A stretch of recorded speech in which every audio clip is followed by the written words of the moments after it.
ರಾಜ್ಯಪಾಲರು ಹಾಜರಾಗೋ ಬಗ್ಗೆ ಇನ್ನೂ ಸ್ಪಷ್ಟನೆಯನ್ನ ಲೋಕಭವನ ಕೊಟ್ಟಿಲ್ಲ. ಬರಲ್ಲ ಅಂತನೂ ಅವ್ರು ಹೇಳಿಲ್ಲ, ಬರ್ತೀವಿ ಅಂತನೂ ಹೇಳಿಲ್ಲ. ಒಂದು ಸಸ್ಪೆನ್ಸ್ ಅಂತೂ ಕ್ರಿಯೇಟ್ ಆಗಿದೆ. ಲೋಕಭವನದಿಂದ ಈವರೆಗೂ ಅಧಿಕೃತ ಮಾಹಿತಿಗಳು ಬಂದಿಲ್ಲ. ಜಂಟಿ ಅಧಿವೇಶನಕ್ಕೆ ರಾಜ್ಯಪಾಲರು ಬರ್ತಾರಾ ಬರಲ್ವಾ, ಇದೇ ಈಗಿರುವಂತಹ ಪ್ರಶ್ನೆ. ಬೆಳಗ್ಗೆ 10:15ಕ್ಕೆ ರಾಜ್ಯಪಾಲರು ಬರುವ ಬಗ್ಗೆ ಸಂದೇಶ ಬರುವ ನಿರೀಕ್ಷೆಯಲ್ಲಿ ರಾಜ್ಯ ಸರ್ಕಾರ ಇದೆ. ಪೊನ್ನಣ್ಣ ಅವರು ಭೇಟಿ ಬಳಿಕ ಒಂದು ಕ್ಲಾರಿಫಿಕೇಶನ್ ಈ ವಿಚಾರಕ್ಕೆ ಸಿಗುತ್ತೆ. 10:15ಕ್ಕೆ ಲೋಕಭವನಕ್ಕೆ ಹೋಗ್ತಾ ಇದ್ದಾರೆ ಸಿಎಂ ಸಿದ್ದರಾಮಯ್ಯನವರ ಕಾನೂನು ಸಲಹೆಗಾರರಾಗಿರುವಂತಹ ಪೊನ್ನಣ್ಣ ಅವರು.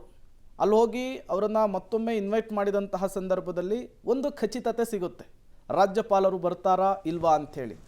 ಮುಂದಿನ ನಡೆಯ ಬಗ್ಗೆಯೂ ಅದಾದ ಮೇಲೆ ರಾಜ್ಯ ಸರ್ಕಾರ ತೀರ್ಮಾನವನ್ನು ತೆಗೆದುಕೊಳ್ಳುವುದಕ್ಕೆ ಪ್ಲಾನನ್ನು ಮಾಡಿಕೊಂಡಿದೆ ಅನ್ನೋದು ಗೊತ್ತಾಗ್ತಾ ಇದೆ.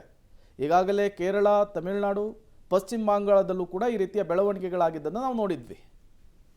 ಡೀಟೇಲ್ಸನ್ನು ಕೊಡೋದಕ್ಕೆ ಮಸೂದ್ ನೇರ ಸಂಪರ್ಕದಲ್ಲಿ ಜಾಯಿನ್ ಆಗಿದ್ದಾರೆ.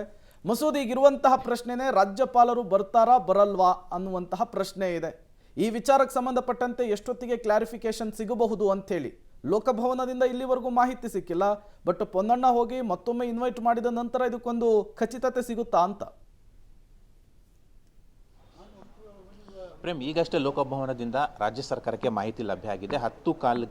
10 ರಾಜ್ಯಪಾಲರು ಜಂಟಿ ಅಧಿವೇಶನಕ್ಕೆ ಬರ್ತಾರಾ ಬರಲ್ವಾ ಅನ್ನುವಂಥ ಮಾಹಿತಿ ಕೊಡ್ತೇವೆ ಅಂತ ಲೋಕಭವನದ ಅಧಿಕಾರಿಗಳು ಅಫಿಷಿಯಲ್ ಆಗಿ ಈಗ ರಾಜ್ಯ ಸರ್ಕಾರಕ್ಕೆ ಮಾಹಿತಿ ರವಾನೆ ಮಾಡಿದ್ದಾರೆ. ಅಂದರೆ ಅಲ್ಲಿಗೆ ಇನ್ನೂ 3/4 ಗಂಟೆ ಸಮಯಾವಕಾಶ ಇದೆ. ಆ 3/4 ಗಂಟೆಯಲ್ಲಿ ರಾಜ್ಯಪಾಲರು ಹೋಗ್ಬೇಕಾ ಹೋಗ್ಬಾರ್ದು ಅನ್ನುವಂಥ ತೀರ್ಮಾನವನ್ನು ಮಾಡ್ತಾರೆ.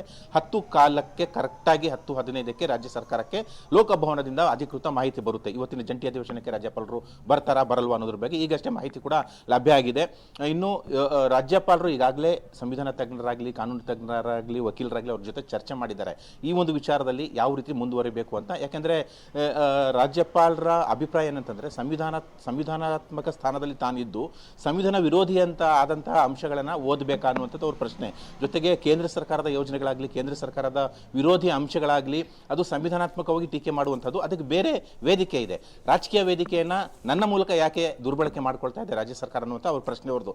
ಹಾಗಾಗಿ ಆ 11 ಪ್ಯಾರಾಗಳನ್ನ ತೆಗೆದುಹಾಕಿ ಅನ್ನುವಂಥ ಮನವಿಯನ್ನು ನಿನ್ನೆ ಹೇಳಿದ್ರು. ಆದರೆ ರಾಜ್ಯ ಸರ್ಕಾರ ಅದಕ್ಕೆ ಸಮ್ಮತಿ ಸೂಚಿಸಿಲ್ಲ. ಕೇವಲ 2 ಪದಗಳನ್ನ ಮಾತ್ರ ತೆಗೆಯೋದಕ್ಕೆ ರಾಜ್ಯ ಸರ್ಕಾರ ತೀರ್ಮಾನ ತೆಗೆದುಕೊಂಡಿದೆ. ಈಗಾಗಲೇ ನಿನ್ನೆ ಮುಖ್ಯಮಂತ್ರಿಗಳ ಜೊತೆ ಚರ್ಚೆ ಮಾಡಿ ಎಚ್ ಕೆ ಪಾಟೀಲ್ ಅವರು ಆ ಒಂದು ವಿಚಾರವನ್ನು ರಾಜ್ಯಭವನಕ್ಕೂ ಕೂಡ ಲೋಕಭವನಕ್ಕೂ ಕೂಡ ಗಮನಕ್ಕೆ ತರಲಾಗಿದೆ. ಆದರೆ ರಾಜ್ಯಪಾಲರು ಇನ್ನೂ ಕೂಡ ಬರಬಾರ್ದು ಅನ್ನುವಂಥ ತೀರ್ಮಾನಕ್ಕೆ ಬಂದಿಲ್ಲ. ಸಂವಿಧಾನದ ತಜ್ಞರ ಪ್ರಕಾರ, ಕೆಲವರು ಹೇಳೋ ಪ್ರಕಾರ ರಾಜ್ಯಪಾಲರು ಹೋಗಬೇಕಾಗುತ್ತೆ. ಯಾಕೆಂದರೆ 176.1ನೇ ವಿಧಿ ಅನ್ವಯ ಹೋಗಬೇಕು, ಕಡ್ಡಾಯವಾಗಿ ಭಾಷಣ ಓದಬೇಕು, ಇದು ಕಡ್ಡಾಯ. ಈ ಕೆಲಸವನ್ನು ಬಹುತೇಕ ರಾಜ್ಯಪಾಲರು ಮಾಡುವ ನಿರೀಕ್ಷೆ ಇದೆ. ಯಾಕೆಂದರೆ ಸಂವಿಧಾನಿಕ ಬಿಕ್ಕಟ್ಟು ಆಗಬಾರ್ದು ಅನ್ನುವಂತಹ ಆಲೋಚನೆ ಕೂಡ ರಾಜ್ಯಪಾಲರಲ್ಲಿದೆ. ಹಾಗಾಗಿ ಹೋಗ್ತಾರೆ, ಭಾಷಣ ಓದ್ತಾರೆ. ಭಾಷಣದಲ್ಲಿ ಏನು ಓದ್ತಾರೆ, ಏನು ಓದಲ್ಲ ಅನ್ನುವಂಥದ್ದು ಅವ್ರ ವಿವೇಚನೆಗೆ ಬಿಟ್ಟಂಥ ವಿಚಾರ. ಹಾಗಾಗಿ ಆ ವಿಚಾರದಲ್ಲಿ ಬಹಳ ಕುತೂಹಲ ಮೂಡಿಸಿದೆ ಪ್ರೇಮ್. ಓಕೆ ಮಸೂದ್, ಹಾಗೆ ಸಂಪರ್ಕದಲ್ಲಿ ಮತ್ತಷ್ಟು ಡೀಟೇಲ್ಸ್ ನಿಮ್ಮಿಂದ ಪಡಿತಾ ಹೋಗ್ತೀವಿ.